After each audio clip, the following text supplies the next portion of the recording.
विद्यार्थी मित्रांनो, सह्याद्री ट्युटोरियल्स मध्ये तुमचं स्वागत आहे.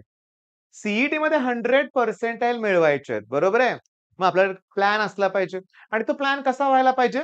सक्सेसफुल. मी तुम्हाला सांगू का इथे लिहिलंय मी सक्सेसफुल प्लॅन, बरोबर आहे? आणि तो आम्ही गेल्याच आठवड्यात बनवला होता आणि तो सक्सेसफुल झालेला सुद्धा आहे. त्याच्याबद्दलच मी आता बोलणार आहे.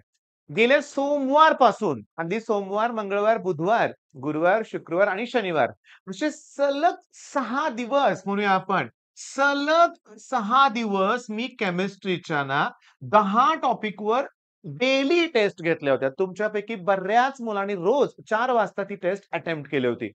पहिल्या दिवशी काय झालं मी तुम्हाला सांगतो. 10 टॉपिक होते. फिजिकल केमिस्ट्रीचे 6 टॉपिक. सॉलिड स्टेट ते केमिकल कायनेटिक्स, इलेक्ट्रोकेमिस्ट्री पर्यंत. ऑर्गॅनिकचे 4 टॉपिक हायड्रोजन डेरिव्हेटिव्ह पासून अमाइन पर्यंत. प्रत्येक टॉपिकवर 2 प्रश्न फक्त 2 प्रश्न आणि असे 20 प्रश्न, 20 क्वेश्चन पण वेळ फक्तच 15 मिनिटं. मग पहिल्या 2 दिवस काय झालं माहितीये का? वेळच पुरला नाही. टाईम मॅनेजमेंट होईनाच. तणाव यायला लागला, टेन्शन यायला लागलं. मग मी नंतर मुलांना शिकवलं, की क्वेश्चन स्किप कसे करायचे. ओके. न्यूमेरिकल इनिशियली अटेम्प्टच करायचे नाहीत. 20 प्रश्नापैकी 10 ते 12 थिअरॉटिकल प्रश्न गॅरंटेड असतात, की जे लगेच उत्तर मिळतील तुम्हाला. ते पहिला करायचे आणि हे 2 ते 3च मिनिटात व्हायला पाहिजे. 2 ते 3च मिनिटात व्हायलाच पाहिजे लक्षात घ्या. आणि त्याच्यानंतर मग काय उरलेला वेळ हा न्यूमेरिकलसाठी वापरायचा. मग मुलांचा स्कोर 20 पैकी 15, 16, 17 पर्यंत पोहोचायला लागला. कॉन्फिडन्स आला. शेवटी शुक्रवार, शनिवारी तर टाईम मॅनेजमेंटचा काही प्रॉब्लेम आलाच नाही. पण थांबा ना.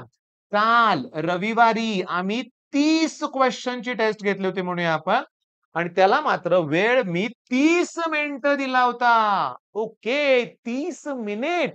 मी तुम्हाला सांगू का?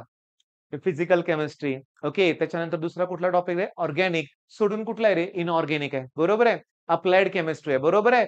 अरे त्याला सगळं थिअरॉटिकलच आहे ना. म्हणजे आता टाईम मॅनेजमेंटचा प्रश्न उरलाच नाहीये. मग तुम्ही काय करायला पाहिजे होतं? तुम्ही पण आमच्या त्या टेस्ट द्या. फ्री आहेत. अजून फ्री ठेवलेत मी. ओळीनं ना टेस्ट सेक्शनमध्ये जाऊन बघा टेस्ट सेक्शनमध्ये जाऊन तुम्ही सुरुवातीला ना केमिस्ट्रीच्या त्या 6 टेस्ट द्या. नंतर काल जी टेस्ट प्रोव्हाईड केली होती ती सुद्धा द्या. आता तुम्हाला सांगू का 30 क्वेशन सोडवायला 30 मिनिटाची गरज लागलीच नाही.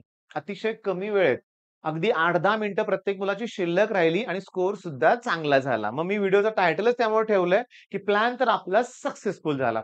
मग या आठवड्याचं शेड्यूल काय? तर या आठवड्याचा आम्ही प्लॅन काय केलाय बघा. आता केमिस्ट्री होतं. फिजिकल केमिस्ट्री, ऑर्गॅनिक ऑलरेडी बऱ्याच मुलांची तयारी झाली होती. तेव्हा डेली टेस्ट दिले होते मी. आता नाही. आता मी काय केलंय, की सोमवार, त्याच्यानंतर बुधवार आणि त्याच्यानंतर शुक्रवार.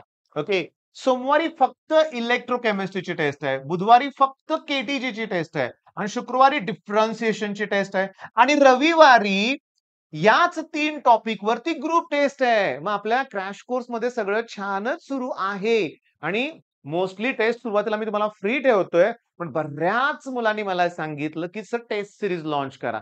मग दिवाळीनंतर आमचा प्लॅन आहेच. आम्ही टेस्ट सीरीज लॉन्च करणार आणि ती दी बेस्ट टेस्ट सीरीज असणार आहे लक्षात घ्या. बरं मग आता तुम्हाला पण काय करायचंय?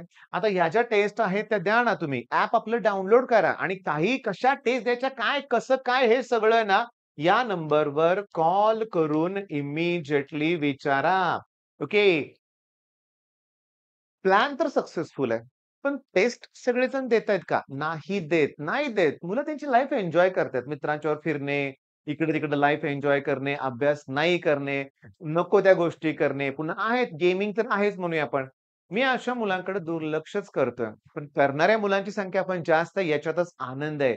शेकडो मुलं आपल्याला जॉइन झालेली आहेत, जी टेस्ट देतायत, जे एनालिसिस करतायत, जे पेटून उठलेत, जे तुमच्यासारखी मुलं आहेत, की जे शेवटपर्यंत हा व्हिडिओ बघतायत. ओके. त्यामुळे मी तुम्हाला सांगतो, टेस्ट सीरीज शिवाय यश मिळणारच नाही. मी कितीतरी YouTubeवर सरांना वेगवेगळ्या शिक्षकांना बघितलं, की ते मुलांना सांगतात, "अरे टेस्ट दो, टेस्ट दो." आणि नुसतं टेस्ट द्यायची नाहीये. ती टेस्ट एनालिसिस पण करायची आहे. आता ऑफलाईन बॅचमध्ये आम्ही काय करतोय, की 4ला टेस्ट सुरू झाली. ओके. 4ला टेस्ट सुरू झाल्यानंतर ठीक आहे 20-25 मिनिटात ती टेस्ट संपते अर्ध्या तासात. त्याच्यानंतर मुलांनी काय करायचं, की इमिडिएटली तो पेपर पुन्हा सोडवायचा आणि मगच घरी जायचं किंवा मगच ब्रेक घ्यायचा. मग हे जर असं डेली अल्टरनेट डे जर सुरू केला आपण, तर काय प्रॉब्लेम आहे? का नाही 100% मिळणार मला तुम्ही सांगा?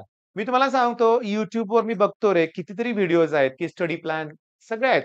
कुठला टॉपिक इम्पोर्टंट आहे, काय केलं पाहिजे सांगतायत. अरे पण तुला जर त्यातलं येतच नसेल, तर काय ते उपयोग आहे? तेव्हा तुम्हाला सुरुवात केली पाहिजे. बघा लक्षात घ्या, आय-एम-पी टॉपिक आहेत, आय-एम-पी क्वेशन्स आहेत. पण जर येत असेल तर लिहिणार ना, येत असेल तर सोडवणार. तर कुठून तरी शून्यातून सुरुवात केली पाहिजे. आणि त्यासाठी मी तुम्हाला बोललोय, की आपली प्लेलिस्ट अरे डिफरन्शिएशन असू दे, इंटिग्रेशन असू दे, ट्रिग्नोमेट्रिक फंक्शन असू दे, वेक्टर असू दे, लक्षात घ्या. हे सगळं आपल्या playlist pair of straight line आहे. ह्या सगळ्या प्लेलिस्ट अवेलेबल आहेत. तुम्ही आपल्या चॅनलवरच्या प्लेलिस्ट चेक करा. ओके. पॅरलॅक्स थेरम असेल, रोटेशनल डायनामिक्स, ऑसिलेशन असेल, अरे गॅल्व्हनोमीटर ॲज अ एमीटर असेल, गॅल्व्हनोमीटर ॲज अ व्होल्टमीटर असेल, करंट इलेक्ट्रिसिटी असेल, सगळ्यांचे व्हिडिओ YouTubeवर छोटे-छोटे व्हिडिओ आहेत. मी असे काय म्हणतो वन शॉट लेक्चर दिलेले नाहीयेत बरं का. आता हा एक वेगळा मुद्दा याच्यावर व्हिडिओ बनवायला पाहिजे मला, की वन शॉट कुणासाठी फायदेशीर आहेत आणि कुणी वन शॉट लेक्चर्स बघितले पाहिजेत, कुणी नको आहेत, कुणी कसा अभ्यास केला पाहिजे, याच्यावर आपला नेक्स्ट व्हिडिओ नक्की असेल. मग चला बनवा प्लॅन तुमचा. मी तुम्हाला सांगितलंय टेस्ट आहेत आपल्या. ओके. त्याप्रमाणे तुम्ही सुद्धा अभ्यास करा. अरे हे एक टॉपिक जरी कव्हर केले, तर दर आठवड्याला 3-3 टॉपिक जर कव्हर झाले तुमचे, काय रे, ती बेस्ट होणार आहे सगळं. मग चला करूया चांगली सुरुवात. All the best.